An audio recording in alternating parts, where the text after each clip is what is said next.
The penultimate episode of Peacemaker has dropped on HBO Max this morning, so if you have not seen the new episode yet and are not caught up with the show, you might want to click off because I'm about to spoil something for you in 3, 2, 1. That's right, Boba Fett has made a cameo in Peacemaker because he was kicked out of his own show on Disney+. Alright, Boba, now that you're done sipping your respect tea, you're ready to give peace a taste? Because I know I am. Stay tuned.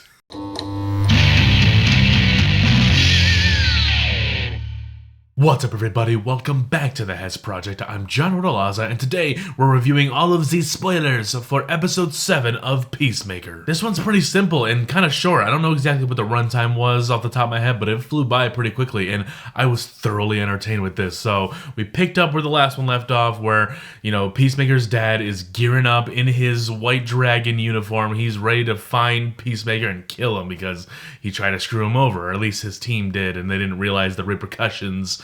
And, you know, White Dragon having this KKK cult. I already forgot the order in which these events played out, but we come back to Mern. He's in his apartment and he's got the FBI knocking on his door, the butterfly-infested FBI, so they're not gonna do things the right way, essentially. So he's already there, pointing his gun at the doorway. They bust in, he starts shooting a bunch of cops, and then they finally pin him against the counter. They're like, well, how do you know about the cow? Which I don't know what this cow is. What's the cow? Oh, that's the cow. Okay. Alright, so I made the connection to what they've been talking about for like the last couple episodes and the end of this episode. So now I know what the cow is. Anyways, going back to it, Mern gets pinned against the counter. They're like, how do you know about the cow? And like he's in the middle of saying something like, I'm not gonna tell you anything. And then the lady just shoots him 3 times in the chest and he's gone. He's gone. Mern's gone. At least the body, the host, is gone. The butterfly comes out and she squishes it. She grabs it in her hands and just squishes the butterfly that was controlling Mern. And now he's gone. I'd say it was pretty tragic. I mean, I was just starting to like Mern quite a bit in that last episode when we got the reveal of him being a butterfly and everyone knew about it, of course. I mean, we knew he was a butterfly an episode or 2 ago. I think right before that scene, Hardcore finds out that Adebayo is Amanda Waller's daughter. Like, she had no idea about that. And Mern knew, of course, because Mern is all like, you know, do background checks on everybody. He knows everything. We cut back to Peacemaker and Vigilante and Economist and Eagle. They're all inside the van. I guess they're trying to go find their father so that they can kill him. Meanwhile, the White Dragon had his Klansmen tailing the van as he breaks into it and uses these gauntlets, dude. He's got these gauntlets with energy beams that just obliterate anything that it touches. And he's got like rocket boots, like thrusters in his boots and in his gauntlets. Like, oh, I don't like you as a character, but your outfit's pretty dope. White Dragon is seconds away from obliterating his own son, Peacemaker, and before he gets the chance to do that, Vigilante comes out of nowhere, pulls out a gun, starts shooting in at White Dragon. It's not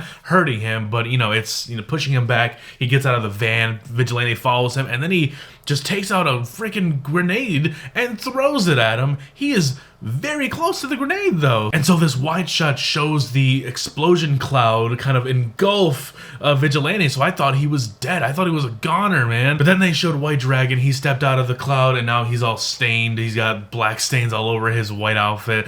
Unfortunate, but, you know, that's what you get for being a douche. And then Vigilante just escapes. He gets into one of the cars of the Klansmen, starts driving off. His suit is completely tattered up. He's probably got cuts and bruises all over the place. Maybe even more damage than that. I was surprised, though. They went to this hospital. It looked like a veterinarian hospital, though, for Eagle. But man, how did he not really suffer much damage? Like, he looks torn up, but he's totally fine. I mean, he passed out while he was driving a car, so there's got to be some sort of hurting going on in his body. Meanwhile, Peacemaker is still trying to avoid his dad. He's not fighting him at all. He's just trying to avoid getting killed by him, and he gets ganged up by all of the Klansmen. That's when Economist comes out of nowhere with the gun and shoots all of the Klansmen. Like, what? Then there's a stare down between Peacemaker and his dad. He takes his mask off and he says, go ahead, shoot me.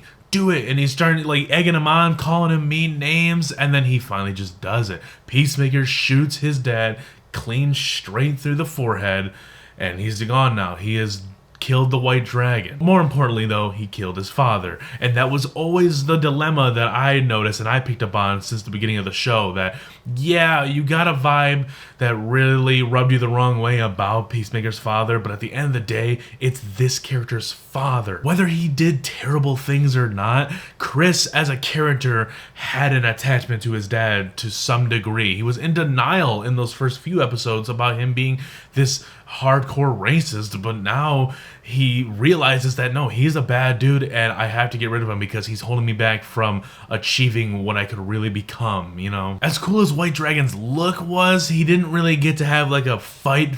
He was just kind of chasing after Peacemaker and then he got shot in the head. So it's unfortunate because that outfit's pretty cool, but you know, it kind of represents something that's not cool. I'll tell you what was really cool and what was my favorite part of the episode. Judo Master comes back. He was once referred to as Cobra Kai by economists. He comes into the apartment where Mern died, and that's when Hardcore and Adebayo came in. They were just, you know, checking up on the body, and then that's when Judo Master comes in. Dude, it was some visceral fighting. I loved every second of it. I loved seeing Hardcore going head to head with Judo Master, holding her own, but he was ultimately getting the better of her until Adebayo came out of nowhere with the stun gun and kind of stunned him. I hope he's not dead, because I would love to see more of this dude. He's slowly becoming one of my favorites. He's just so random, dude. We also got a scene right before he attacked them. Like, he was at a gas station eating some flaming hot Cheetos, and these two guys started making fun of him, calling him a leprechaun.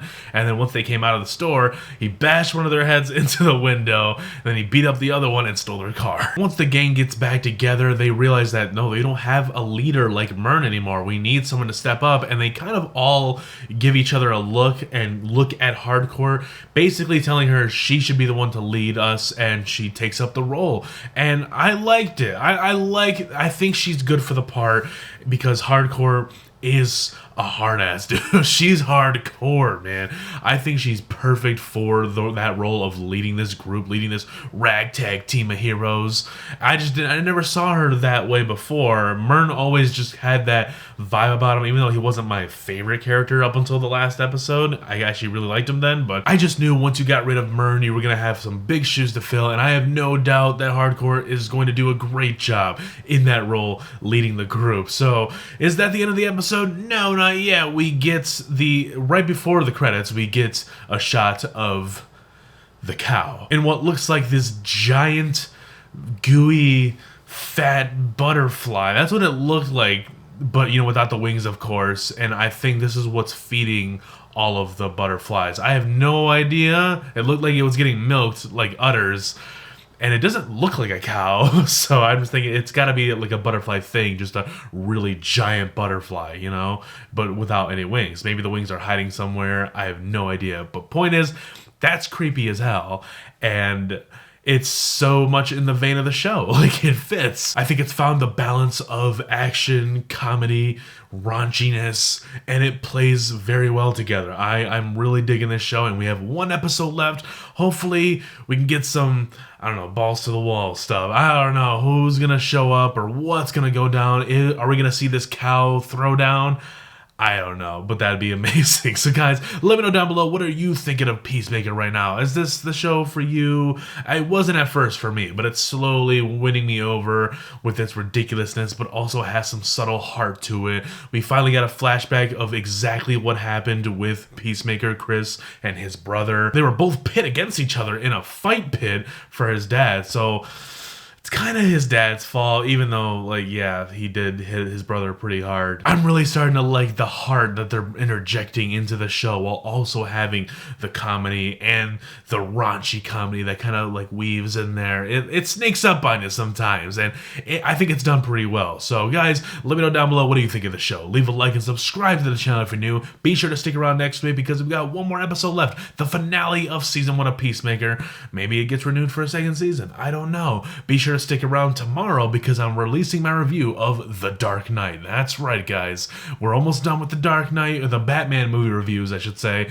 And next week is The Dark Knight Rises. And we're almost close to Robert Pattinson's The Batman. So you might want to stick around because there is more to come.